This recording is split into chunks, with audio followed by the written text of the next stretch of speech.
Be good channel சார்பாக நேயர்கள் அனைவருக்கும் என்னுடைய பணிவான வணக்கம். 2001 கும்பமேளா போயிருக்கேன். பெரிய ஐ ஓப்பன். கணக்கில்லாத பாமரர்களுடைய பக்தி தான் காரணம். ஒருபோதும் பண்டிதர்கள் இல்லை. அவங்க பாதையில் இருந்த மண் எடுத்து இப்படி பூசிக்கிறாங்க. அப்போ அவங்களுடைய ஆண்டு வருமானம் 6000 ரூபாய். எப்படி சார் நீங்க காஞ்சி பெரியவரை பத்தி பேசியிருக்கீங்க, இன்னொரு தளத்துல பரமஹம்சர் பத்தி பேசியிருக்கீங்க.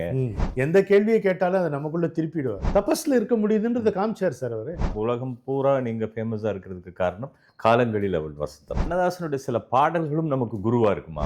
இறந்த பின்னே வரும் அமைதி வந்து விட்டதடா. நாங்கெல்லாம் பாசத்தோட இருக்கோம்னா அது அவருடைய நடிப்பு, அவரோட படங்கள் பார்த்துங்க. என் நண்பன் கர்ணன் இன்று முதல் அங்க நாட்டு மன்னன் டிக்ளரேஷன். அதனால நடிகர் திலகம் நமக்கு குருதான்.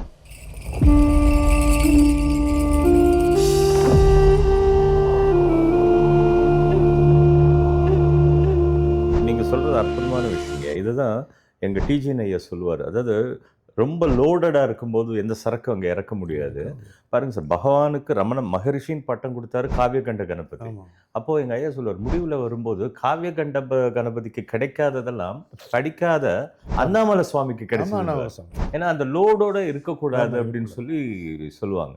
அப்ப இந்த இந்த இவங்களுக்குலாம் அந்த லோடு இல்லை போல இருக்கு. இப்ப நான் 2001 கும்பமேளா போயிருக்கேன். அது எனக்கு ஒரு பெரிய ஐ ஓப்பனர்.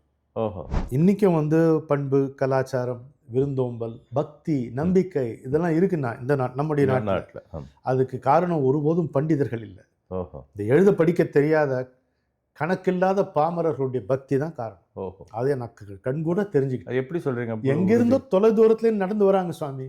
அவங்க வயசானவங்க நடந்து வராங்க, சின்ன பேரம் பேத்தியோட நடந்து வராங்க. அவங்களுக்கு ஆளா இருக்காங்க, சுமையை அவங்க தான் சுமந்துட்டு வரணும். அவங்க லாட்ஜிலேயே படுக்க முடியும். நீங்க நினைச்சே பார்க்க முடியாது குளிர். அந்த மணல்ல படுத்துக்கிறாங்க. என்ன போய் ஹோட்டல்ல போய் அவங்க திங்க முடியும்? ஒரு அந்த ஜாவர் ரோட்டி, ஒரு வெங்காயம், கொஞ்சம் உப்பு, ஒரு மிளகா, இதுதான் சாப்பிட்றாங்க. ஆனா அவங்க அப்போ அவங்களுடைய ஆண்டு வருமானம் 6000 ரூபாய். அப்படி இருக்கிறவங்க அந்த மாதிரி ஏழைகள் வராங்க. அங்க முதல் நாள் நாகா சாதுக்கள் முதல்ல சன்னியாசம் வாங்குறவங்க ஓன்னு ஓடி போய் அந்த கங்கையில் அவங்க விழும்பொழுது அவங்க பாதையில் இருந்த மண் எடுத்து இப்படி பூசிக்கிறாங்க. பூசிட்டு அவங்க நிக்கிற அழகை பார்த்தீங்கன்னா எல்லாம் அடைந்த ஒரு ஆனந்தம். எந்த படிச்சவங்க முகத்துலையும் இது பார்க்க முடியாது. எழுத படிக்க தெரியாத அந்த பாமரன் முகத்துல தான் எனக்கு தெரிஞ்சு அவங்க நடந்து போகும்போது இந்த பரமேஸ்வரன் அவங்க பின்னாடியே போயிடுறாங்க. போய் அவங்க நடந்து போன அந்த பாத தூளி இருக்கு பாருங்க, மண் எடுத்து பரமேஸ்வரன் பூசிக்கிறான். அதுதான் அவனுடைய விபூதின்னு நான் நினைப்பேன். அப்படி ஒரு கண்கொள்ளா காட்சி, ஏன்னா தாக்கின காட்சி. அதை நம்ம பார்த்தப்புறம் நம்ம ஆணவமா இருக்கிறதுக்கு வாய்ப்பே இல்லை. வாய்ப்பே இல்லை. அவங்க தான் வணங்க வேண்டியவர். அதனால தான் என்னை பற்றி நான் ஏதோ மீட்டிங்க்கு போனேன்னா பயோடாட்டாவை அனுப்பு, அது இதுன்னு என்ன இருக்கு அனுப்புறதுக்கு. எந்த சிறப்பும் இல்லாதவன், எல்லா விதங்களிலும் பாக்கியவான். இவ்வளவுதாங்க என் பயம். எப்படி சார் நீங்க காஞ்சி பெரியவரை பத்தி பேசியிருக்கீங்க, இன்னொரு தளத்துல பரமஹம்சர் பத்தி பேசியிருக்கீங்க, இன்னொரு தளத்துல ரமணர் பத்தி பேசியிருக்கீங்க, எல்லாரும் பத்தி நீங்க பேசிட்டு இருக்கீங்க. உங்களுடைய பார்வையில ஒவ்வொரு பத்தி ஒரு வரி, ஒரு ரெண்டு வரி காஞ்சி பெரியவர்னா என்ன அப்படின்னு சொல்ல முடியுமா? இப்ப நான் காஞ்சி பெரியவர் கேட்க, காஞ்சி பெரியவர்னா என்ன? இந்த நாம வாழ்ற காலகட்டத்துல நமக்கு முன்னாலேயே வாழ்ந்து தவம் செய்து காட்டின மகான். தபஸ்ல இருக்க முடியுதுன்றதை காமிச்சார் சார் அவரு. He was an open book. அது ஒரு பக்கம். ரமணருக்கும் அது பொருந்தும், எங்க குருஜிக்கும் பொருந்தும். Open book. எல்லாருமே எப்பவும் அப்சர்வ் பண்ணக்கூடிய நிலைமையில தான் இருந்தாங்க. ஆனா ஒரு மட்டாதிபதியா, ஒரு பீட்டாதிபதியா, ஒரு மட்டாதிபதியா இருக்கும் பொழுது எத்தனையோ கடமைகள் அவங்களுக்கு இருக்கு, கடுமையான நிபந்தனைகள் அவங்களுக்கு இருக்கு. தன்மையிலதான் அவர் செலுத்திக்கிட்டார தவிர நம்ம மேல போடல. அந்த சூழ்நிலையில அவரால் தபஸ் பண்ண முடிஞ்சது. அப்படி காமிச்சாரு அவர், தபஸ் பண்ண முடியுன்றது காமிச்சார். அது ஒரு பெரிய ஒரு விஷயம். இன்னொன்னு, எவ்வளோ அத்வைதம் அவரால் பேச முடிஞ்சதோ அது மாதிரி சாதாரண ஆட்கள் கடைபிடிக்கக்கூடிய இந்த பிடியரிசி திட்டம், காய்கறி வெட்டி போடுறீங்களா, அந்த தோலை சேமிச்சு பசுமாட்டுக்கு போடுங்க, இது மாதிரி எத்தனையோ எல்லாரும் செய்யக்கூடிய, எளிதில் செய்யக்கூடிய, செலவில்லாமல் செய்யக்கூடிய எத்தனையோ நன்மைகளை அவர் நமக்கு காட்டினார். அதுதான் அவருடைய சிறப்பு. ரமணர் பத்தி எந்த கேள்வியை கேட்டாலும் அதை நமக்குள்ள திருப்பிடுவார். ஒரே ஒரு விஷயம்தாங்க அதுல ருசி கண்டவனால வேற எதுவும் அசைய முடியாது. வேற எதுனாலே அவன் அசைக்கப்பட மாட்டான். என்ன அது? யாருக்கு இல்ல இது இப்படி இருக்கேன் யாருக்கு அப்படின்னு. To whom does it appear? அதுதான் அவருடைய கேள்வி. இந்த உலகம் தெரியுது என்ன யாருக்கு? நான் கவலைப்படுறேன், யாரு கவலைப்படுறாங்க? நீங்க உங்க பேச்சை கேட்கும்போது சந்தோஷமா இருக்கு, யாரு சந்தோஷப்படுறாங்க? திருப்பி திருப்பி திருப்பி அதுல போய் நிக்கிறாரு, ஆமா. நம்மளை நிறுத்துறாரு, அவரால முடியுது. ம். இப்ப அவர் உருவத்துல இருக்காரா? இல்ல. இல்ல. இப்ப நம்ம பேசும்போது நமக்கு அந்த ஆமா. டியூன் கிடைக்குது இல்ல, ஆமா. அந்த கண்டிப்பா. அந்த ஆனா அது ரொம்ப கஷ்டமா இருக்குன்னு சொல்றாங்களே, அந்த நான் யாருன்ற விஷயம் எது வந்து கஷ்டங்க?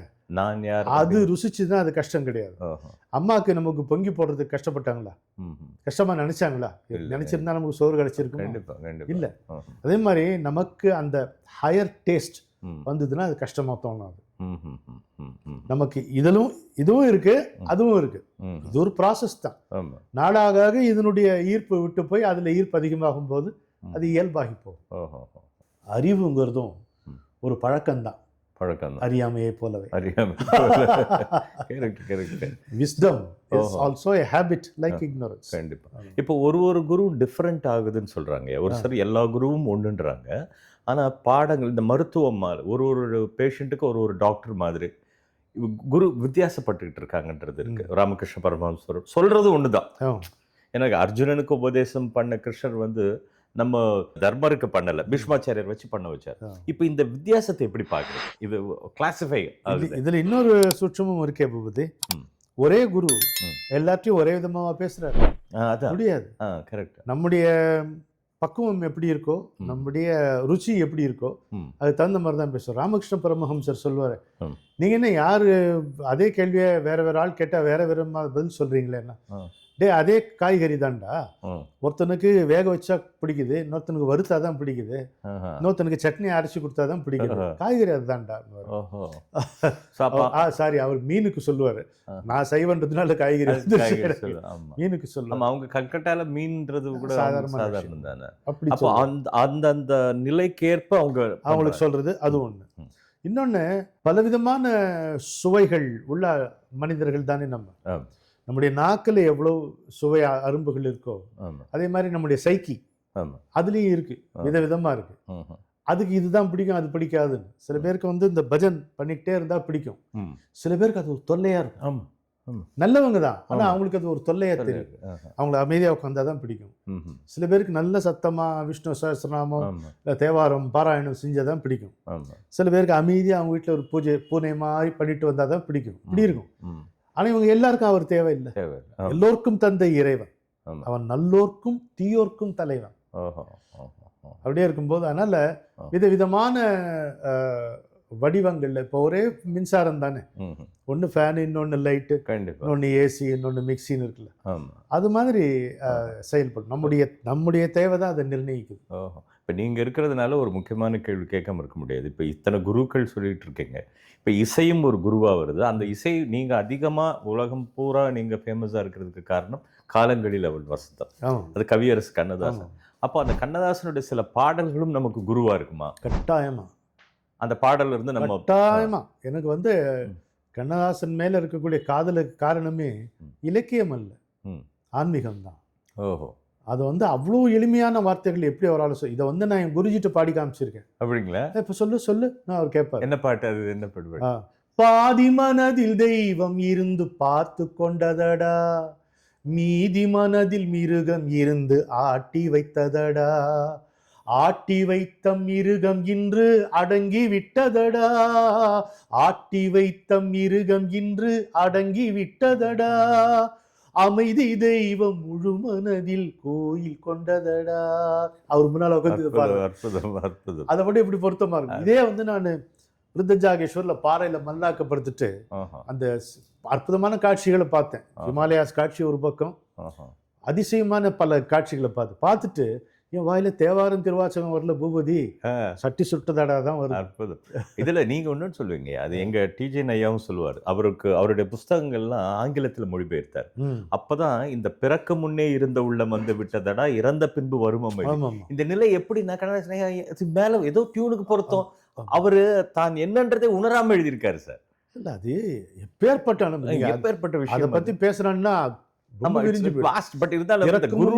உள்ளம் இன்று வந்ததாடா.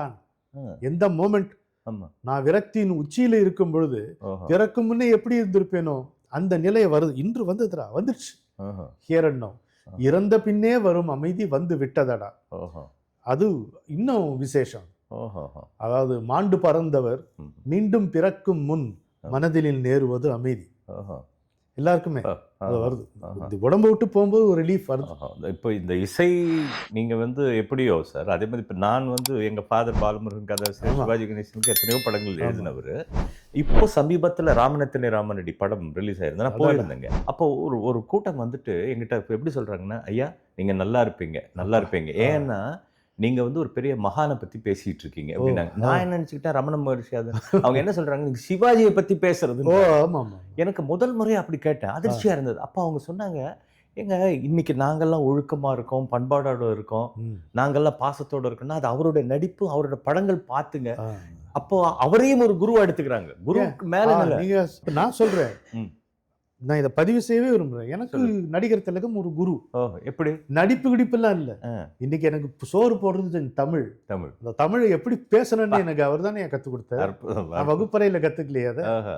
ஆ. அற்புதம். அற்புதம். ஒரு ஒரு ஒரு வார்த்தைக்கு ஒரு ஒரு வார்த்தைக்குள்ளும் பொதிந்து கிடக்கிற ராகம், ஆஹா. அந்த ராகத்தோட அந்த உணர்ச்சியோட பேசணுங்கிறது ஆ. அவர்கிட்ட தான் நான் கத்துக்கிட்டேன்.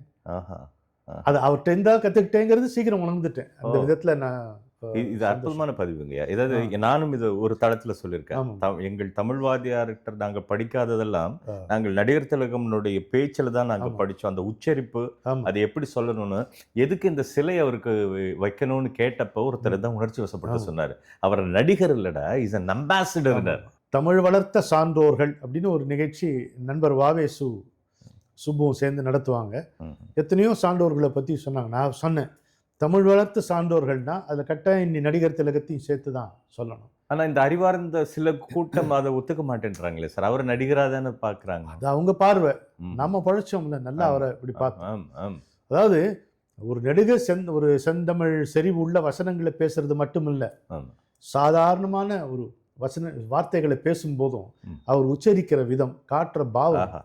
அவரை குருவாத்தான் குருதான். நமக்கு காட்டுறது. தமிழுக்கு அதுல அந்த எந்த விதமான ஐயப்பாடும் இல்லை. ஐயப்பாடு. இது பாருங்க, ராஜராஜ சோழன் படத்துல ஆ. அவரும் நம்பியாரும் இருப்பாரு. நம்பியார் ஒரு சதி செய்வார் வச்சுங்களேன். மன்னா பாருங்க, நீங்கள் பார்க்கத்தான் போகிறீர்கள் அப்படின்னு. பார்க்கத்தானே போகிறேன் போச்சு. போச்சு. அதே வார்த்தை தான் இவர் திரும்ப சொல்லு. ஆமா. நீங்கள் கட்டாயம் இதை ரசிப்பீர்கள். ரசிக்கத்தானே போகிறேன். வரப்பா, ஆமா. இது இப்படிதானே சொல்லணும். ஆமா, ஆமா. இதை உச்சரிப்புக்கு சார் எங்கள் அப்பா கூட ஒரு தடவை முறை சொன்னாருங்க. அதுதான் நான் சொல்ல ஆசைப்படுறேன். அதாவது நீங்கள் இப்போ தமிழுக்கு அவர் அத்தாரிட்டினீங்க. கர்ணன் படத்தில் அசோகன் சார் வந்து ஒரு காட்சியில் வந்து சிவாஜிக்கு உதவி செய்வார். அதுக்கப்புறம் அந்த அங்கத நாட்டுக்கு மன்னன் ஆக்குவார். அப்போ கண்ணன் அவருக்கு அது சொல்ல வரலையா. அதாவது என் நண்பன் கர்ணன் அங்கத நாட்டு மன்னன் சிவாஜி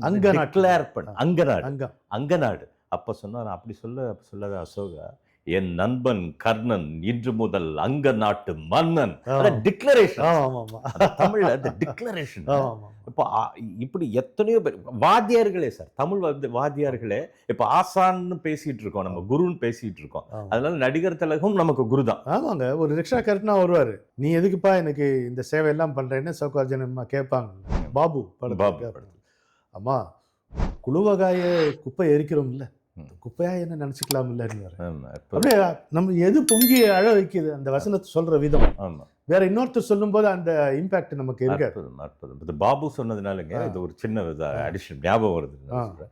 என்னோட ஃபாதர் என்கிட்ட கேட்பார், பாபு உனக்கு எந்த படம் ரொம்ப பிடிக்கும்னா பாபுன்னு சொல்லுவேன். அப்போ எதுக்குன்னு கேட்பாரு. இல்ல ஒருவேளை சாப்பாடு போட்டதுக்காக ஒரு வாழ்க்கையே கொடுக்குறானே அப்படின்னு நான் சொன்னேன். எங்க அப்பா ஒரு திருத்தம் கொடுத்தாரு. அது சாப்பாடு போட்டதுக்காக மட்டும் எப்படி சாப்பாடு போட்டாங்க. அதாவது சார் இப்போ நான் உபேந்திராவுக்கு இப்போ ஒரு படம் பண்ணிட்டு இருக்கேன் சார் கர்நாடகத்தில். இதுதான் சார் தாட். அப்ப குரு பாருங்க, என்னுடைய தந்தை படிக்காதவர் சார், பல வகையில எனக்கு குருவா இருந்திருக்காரு. இப்போவும் அது இப்போ எப்படி உங்க தந்தை இருந்தாரோ அப்படி. அப்போ சொன்னாரு, அவரை உட்கார வச்சு மரியாதையோட இலை போட்டு அவரை சாப்பிட வச்சு, அதுக்கு தான் வெறும் ஃபுட்டு இங்க கிடையாதுறாரு. அப்போ பாருங்க அது எவ்வளோ பெரிய மாற்றத்தை எனக்கு கொடுத்துச்சு. ஸோ இவர்களெல்லாம் சாமானியமாக இருந்தாலும் இவங்க சொல்லக்கூடிய வார்த்தைகள் அப்பேற்பட்ட வார்த்தைகள். நமக்கு குரு இல்லையா அவங்க? குரு கண்டிப்பாக. நமக்கு கண்ணதாசன் குரு, நமக்கு நடிகர் திலகம் குரு, நமக்கு ஜெயகாந்தன் குரு. உண்மையை சோதிக்கிறவன் அதை பொய்யாக்குகிற வரையில் ஓய மாட்டான்னு கம்பீரமா சொன்னாரு. விஸ்வரூபம் என்பது காட்டப்படுவதல்ல, காணப்படுவதுன்னாரு. அதெல்லாம் அவர் குருவாக்குவது இல்லையா? அப்போ குருன்றத வந்து நம்ம ஒரு வரையறைக்குள்ள வைக்க வேண்டிய அவசியம். வாழ்க்கையில நம்ம பண்பட பக்குவப்படுவதற்கு எல்லாருடைய உதவியும் நமக்கு தேவை. நம்ம எல்லாரையும் சார்ந்துதான் வாழறோம், இதை உணர்ந்துக்கணும்.